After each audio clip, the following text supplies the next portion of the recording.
guys, happy Wednesday. We are going to do some tie-dye today. So I got a lot of people ask me about how to do their tie-dye.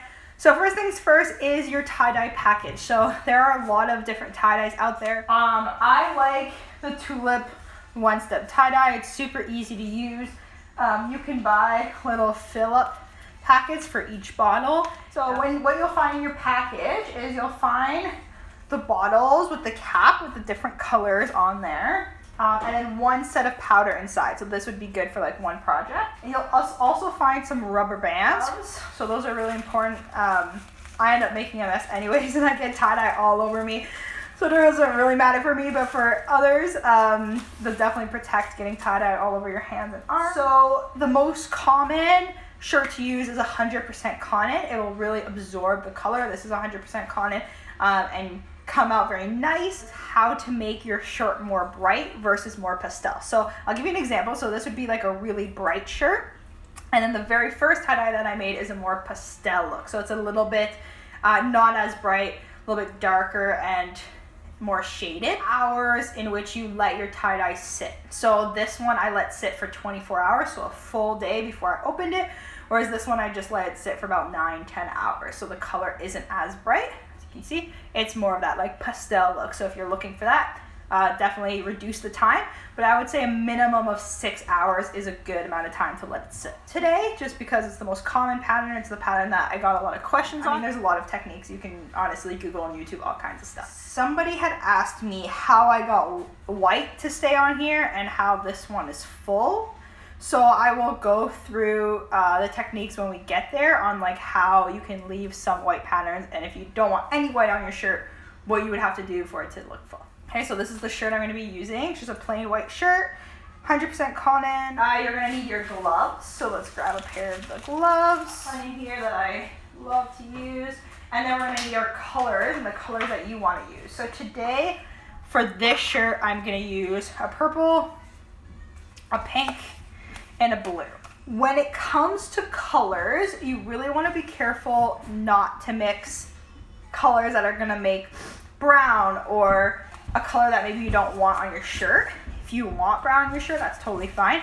But just making sure that when you do your tie-dye, colors will get mixed and they will overlap, and it's going to create a new color, which is really fun, and why people love tie-dye so much. But with that new color, you want to make sure that that's a color that you want on your shirt. What you're going to do is you got your powder in here, and so you're going to add some water. So I usually fill it up 3/4 of the way. That gives me enough room to shake the powder completely. I fill it up about 3/4 of the way. I'm going to make sure it's really tight, and I'm just going to shake it. And I really want to get all that powder in the bottom. Do our blue. Ooh, look at that. That's going to be pretty.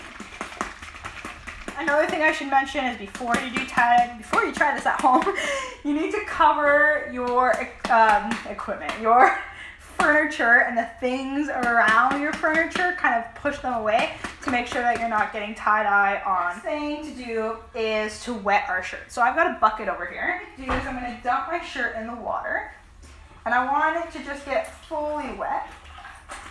And then when you take it out, you want to squeeze it so that it's not dripping. So you want it wet, but not dripping. When you place it down, you're going to want to place it flat. Make sure that it's all even. Gloves on. Is you're going to want to decide what kind of design you want. No matter what, you always want to set your shirt and tie it in with elastics before you start tie-dyeing it. So when you pinch, wherever you pinch is going to be the beginning of the pattern. So if you want it to start down here, you'll do it up down there. If you want it to start up here, you'll pinch on there. So I'm going to do it right in the middle.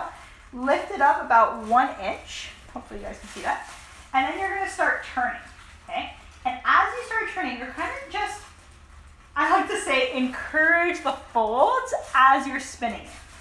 So I'm spinning it, I'm kind of just encouraging all these folds to happen. Keep going until you're all the way at the end. And if you had like a sweater or something bigger, you would just keep folding and kind of tuck in the hood as you're going around and make a nice big pattern, guys. So it looks like this. So now what we want to do is we want to anchor that down. Elastic. If you're using the elastics that come with your tie-dye stick kit, they're going to be very tight. So you kind of just want to loosen them a bit, because if they're really tight when you put them around your shirt, it's just gonna, your shirt's just gonna come in and it's gonna be really hard to tie dye. So I would kind of just loosen it up, and then you're gonna go underneath, come right in the middle, and anchor it down. Elastic here, so we're gonna loosen this one up through, so that the middle where the elastics meet is gonna do another one that goes this way, another one that goes this way. So now we have a nice pie chart. And the idea here is that you're going to color in a different section of the pie chart.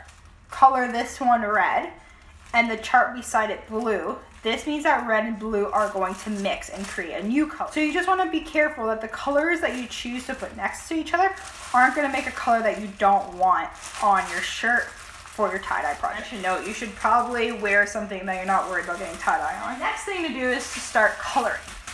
And when you release the cap, you're going to have a squirt bottle, and it's going to look just like that. Okay.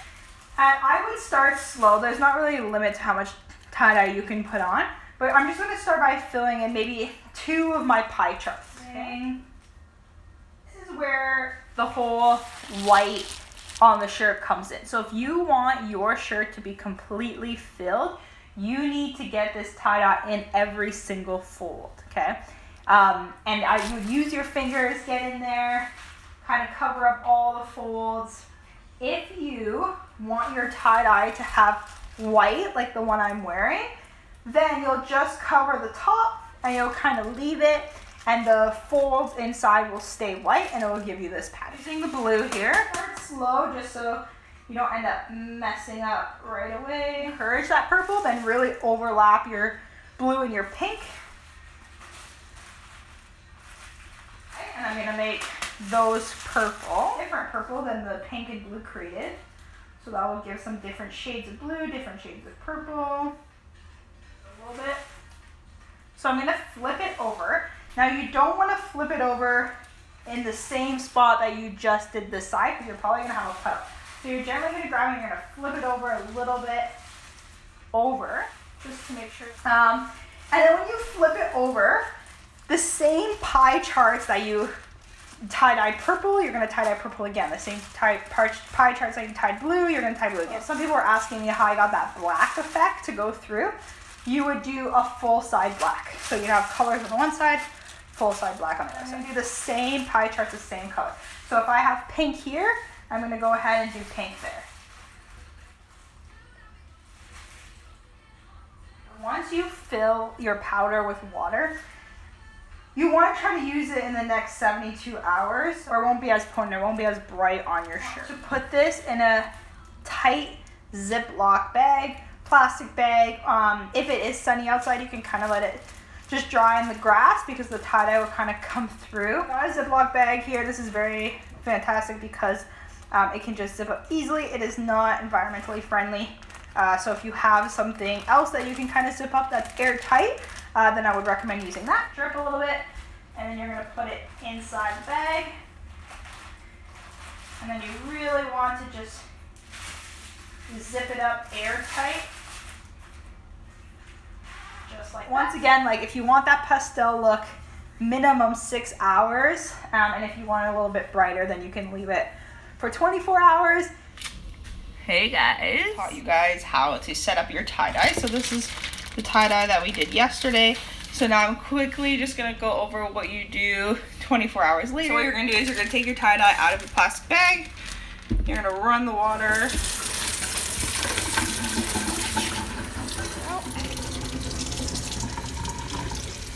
Okay, you're just gonna take off the elastic bands. So you want to keep rinsing it until essentially there is no more color coming out. And once you guys are done this process, you're going to wash them right away with only other tie-dye projects. So don't start mixing them with your regular clothes on the first wash. Just put a little bit of laundry detergent or none at all. You wash them. Once they've been washed once, then they can go with any colored clothing in your regular laundry. Turned out this morning. That's pretty cool. It looks really bright right now. It might be more pastel. We don't really know until we wash it. Yesterday I told you guys that if you did black on one side and color on the other side, you would get that effect of black coming through. Okay, so I have one on this side, one on that side. So we're gonna rinse this one and see what it turned out. Two. So if you guys can see it, I spun it once at the top, once at the bottom. And then this is the one where I tie-dyed some colors on one side and then I did black on the other side, so you can see the black coming through. Right, so Nenny did this one. What he did with this one was he colored it on some pinks and purples, and on the other side he put navy across. So let's see what that looks like. All right, let's see it. It's pretty cool, I like it.